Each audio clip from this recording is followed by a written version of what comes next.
Hey everyone, welcome to my YouTube channel. My name is Asan Rose and I'm an entertainer filmmaker just like you guys. And today we're gonna talk about why I decided to get a Canon EOS R in 2020 when there are still so many good options out there.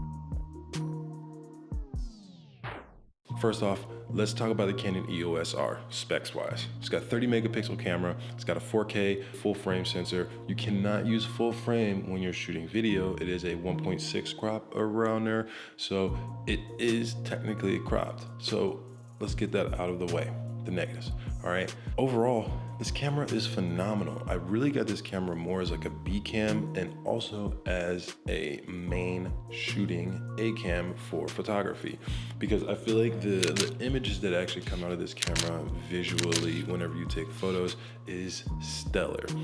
And to be real, even the video quality is pretty phenomenal given the price that you pay for it.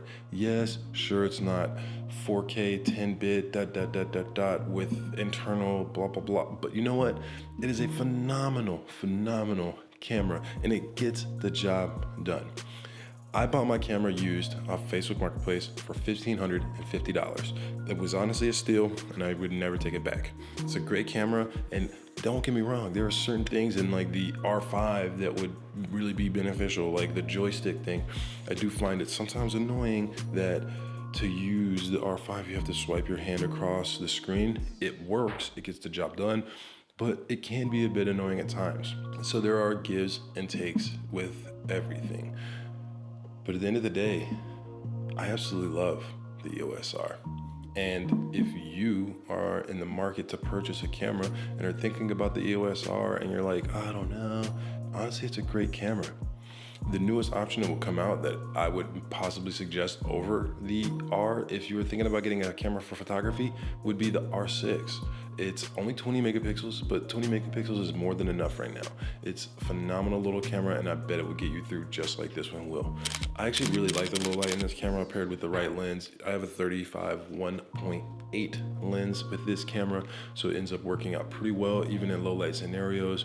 I use this 35 for portraits, I have a 50 for portraits, and then I also have a random gambit of like Tamron lenses and zooms and stuff. So I'm working on upping my lens game as well. Certain little things about this camera make it just extra user friendly. It ergonomically feels really, I think Canons are just kind of known for just feeling ergonomically solid in the hand no matter what you do. It just always just feels good whenever you're shooting. And then the viewfinder is actually very comfortable. I find it to be very bright, very good. People talk about the blackout when you're shooting. Yes, it can be annoying, but overall, it's workable. It doesn't make it like, it's not like something you have to work around. You're like, oh my God, my workflow is just shit, so bad now. Like, you could turn the review off of your images and it's really solid. It's a really snappy, quick, responsive camera. It locks onto eyes and what can't you say about this camera? If you've ever owned an EOS R and you are watching this video, you know. The publicity is one thing, but owning it and using it is another. It's a solid camera. It has great build design. The image quality is phenomenal. It's flexible and easy to work with in post, and just capturing the image is easy. It makes it very user friendly for you to be able to create what you want in your mind and make the best image with it.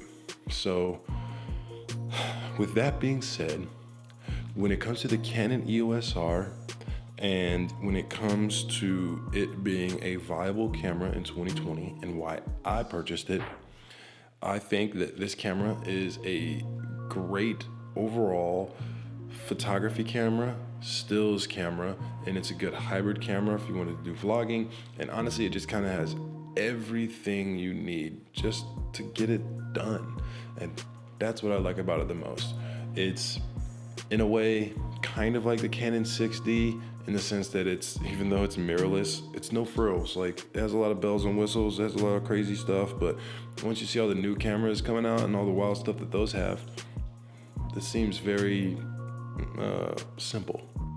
And I like simple. I like being able to increase my work. I like being able to create photos with people and create images with products and people and places, and not have to be stressed out about like, oh my God, I have to learn the technical aspects of this camera and like the S-Log and the blah, blah, blah, blah, blah, blah. Like, yeah, if you really want to go crazy in depth detail with any camera, you could do that.